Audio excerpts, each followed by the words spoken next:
ओम गंग गणपतये नमो नमः। श्रीमद्भागवत महापुराण अष्टमा स्कंद अथा द्वितीय अध्याय ग्राह के द्वारा गजेंद्र को पकड़ा जाना। श्री शुक्रोवाचा आसीत गिरिवर राजंग स्त्री कुट इति विश्रुत क्षीरोदेना वृत्त श्रीमान्य जनाने यूत मुच्छित। श्री सुखदेव जी कहते हैं, प्राक्षित क्षीर सागर में त्रिकुट नाम का एक प्रसिद्ध सागर सुंदर और श्रेष्ठ पर्वत था। वो 10,000 योजन ऊंचा था। उसकी लंबाई चौड़ाई भी चारों ओर इतनी ही थी। उसके चांदी, लोहे और सोने के 3 शिखरों के छटा से समुद्र, दिशाएं और आकाश जगमगाते रहते थे। और भी ऐसे कितने शिखर थे जो रत्नों और धातुओं के रंग बिरंगी छटा दिखते हुए सब दिशाओं को प्रकाशित करते थे। उनकी विविध जाति के वृक्ष, लता और झाड़ियाँ थी। झरनों की झरझर से वो गुंजयमान होता था। सब ओर से समुद्र की लहरें आकर उस पर्वत के निचले भाग से टकराती थी। उसी समय ऐसा जान पड़ता मानो पर्वतराज के पांव पखारा। उस पर्वत के हरे पन्ने के पत्थरों से यहाँ की भूमि ऐसी सांवली हो गई जैसे उस पर हरी हरी दूब लगी हो। उसकी कंदराओं में सिद्ध, चारण, गंधर्व, विद्याधर, नाग, किन्नर और अप्सराएं आदि विहार करने के लिए प्राय बने रहते हैं। जब उसके संगीत की ध्वनि चट्टा कर टकरा कर गुफाओं से प्रतिध्वनि होने लगती, तब बड़े बड़े गर्वीले उसे दूसरे सिंह की भांति ध्वनि समझ न पाते और उसे अपनी गर्जना से उसे दबा देने के लिए जोर से गर्जना करते हैं। उस पर्वत की तलहटी पर तरह तरह के जंगली जानवरों का झुंडों से सुशोभित करती, अनेक प्रकार के वृक्षों से भरे उस देवताओं के उद्यान में सुंदर सुंदर पक्षी मधुर कंठ से चहकते रहते थे। उसमें बहुत सी नदियाँ और सरोवर थी। उनका जल बड़ा निर्मल था। उनके पुलिन पर मणियों की बालू चमकती और उसकी देवताओं जब देवंगनाएँ स्नान करती, उनका जल अत्यंत सुगंधित हो जाता। उसकी सुरभि लेकर भीनी भीनी वायु चलती रहती। पर्वतराज त्रिकुट की तराई में भगवत प्रेमी महात्मा भगवान वरुण का उद्यान था। उसका नाम था ऋतुमान। उसमें देवगान क्रीड़ा करती थी। उसके सब और ऐसे दिव्य पुरुष शोभामान थे जो फूलों और फूलों से सर्वदा लदे रहते थे।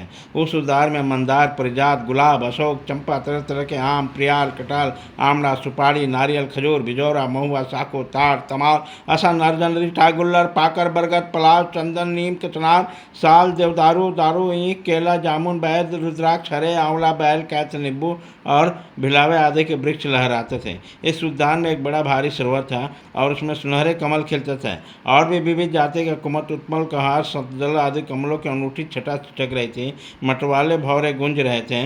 मनोहर पक्षी किलक कर रहे थे। हंस, कांड और चक्रवात और सारस दल के दल भरे थे।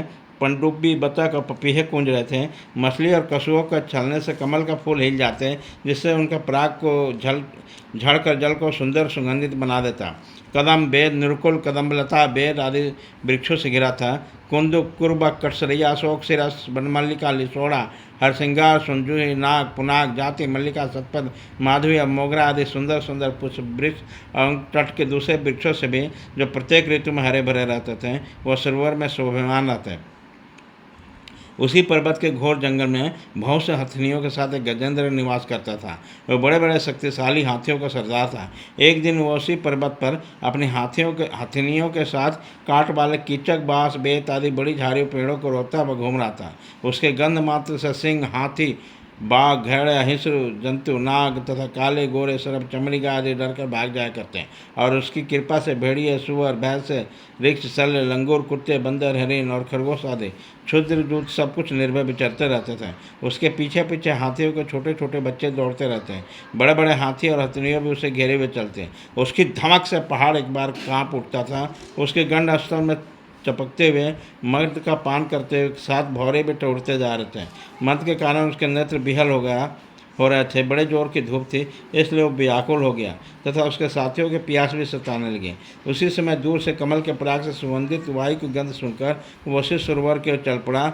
उसकी शीतलता और सुगंध लेकर वायु आ रही थी। थोड़ी देर में वेग से चलकर वह सरोवर के तट पर जा पहुंचा। उस सरोवर का जल अत्यंत निर्मल और अमृत समान मधुर था। सुनहले और अरुण कमलों के केसर से महक रहा था। गजेंद्र ने पहले तो उसमें घुसकर अपने सोड़े उठाकर जी भर का पिया, फिर उसी जल में स्नान करके अपनी थकान मिटाई। गजेंद्र गृहस्थ पुरुषों की भांति मोहग्रस्त होकर अपनी सूंड की जल से फुहार छोड़कर साथ की हथनियों बच्चों को नहलाने लगा। उसके मुँह में डालकर जल पिलाने लगा। भगवान की माया से मोहित होकर गजेंद्र उन्मत्त हो उठा था। उस बेचारे बालक को यह न पता था कि मेरे सिर पर बहुत बड़ी विपत्ति मंडरा रही है। परीक्षित, राजन जिस समय उतना उन्मत्त हुआ, उसी समय प्रारब्ध की प्रेरणा से एक बलवान ग्राह ने क्रोध में भरकर उसका पैर पकड़ लिया। इस प्रकार अकस्मात विपत्तियां पड़कर वो बलवान गजेंद्र अपने शक्ति के अनुसार अपने को छुड़ाने को बड़ी चेष्टा की, परंतु छुड़ा न सका। दूसरे हाथी हथिनी अपने बच्चों को देखा तो अपने स्वामी को बलपूर्वक बड़े बेग से खींच रहा। वो बहुत बड़े घबराने लगे, उन्हें बहुत दुख हुआ। वो बड़े विकलता से चिढ़ाने लगे। बहुतों ने तो उसे सहायता पहुंचाकर जल से बाहर निकलना चाहा, परंतु वह इससे भी असमर्थ हैं। गजेंद्र और ग्राह अपनी पूरी शक्ति लगाकर भिड़े हुए थे। कभी गजेंद्र ग्राह को बाहर खींच लेता है, कभी ग्राह गजेंद्र को भीतर ले जाता है। परीक्षित, इस प्रकार दोनों लड़ते लड़ते 1000 वर्ष हो गए, दोनों ही जीते रहे। यह देखकर घटना देवता भी आश्चर्यचकित हो गए। अन्य बहुत दिनों बार बार जल में घींचे रहने के कारण गजेंद्र का शरीर शिथिल पड़ गया। न तो उसके शरीर में बल था, न मन में उत्साह, शक्ति भी छीन हो गई। इधर ग्राह भी जलचर उठा रहा, इसलिए उसकी भी शक्ति छीन होने के स्थान पर बढ़ गई। बड़े उत्साह से और भी बल लगाकर गजेंद्र खींचने लगा। इस प्रकार देहाभिमानी गजेंद्र एक समात प्राण संकट में पड़ गया और अपने को छुड़ाने में सर्वथा असमर्थ हो गया। बहुत देर तक अपने छुटकाने के उपाय पर विचार किया। अंत में उस निश्चय पर पहुंचा, यह ग्राह विधाता की फांसी है। इसके फंस कर मैं आतुर हो रहा हूँ। जब मुझे बार बार हाथी की कुछ विपत्ति से उभार न सकें, तब बेचारी हाथनियाँ तो कैसे ही छुड़ा सकें। इसलिए मैं अब संपूर्ण विश्व के एकमात्र आश्रय भगवान का शरण लेता हूँ। काल बड़ी बड़ी है, वह सांप के समान बड़े प्रचंड वेग से सबको निगल जाने के लिए दौड़ता है। इससे अत्यंत भयभीत होकर जो कोई भगवान की शरण में जाता, उसे प्रभु अवश्य बचा लेते हैं। उसके भय से भी भीत होकर मृत्यु में भी अपना काम ठीक ठाक पूरा करता है। वही प्रभु सबके आश्रय में है। मैं उन्हीं की शरण ग्रहण करता हूँ। इति श्रीमद्भागवते महापुराणे परमहंसा सहितांग षष्ठम स्कंदे मन्वंतर वर्णने गजेंद्रोपाख्यान द्वितीयो अध्याय।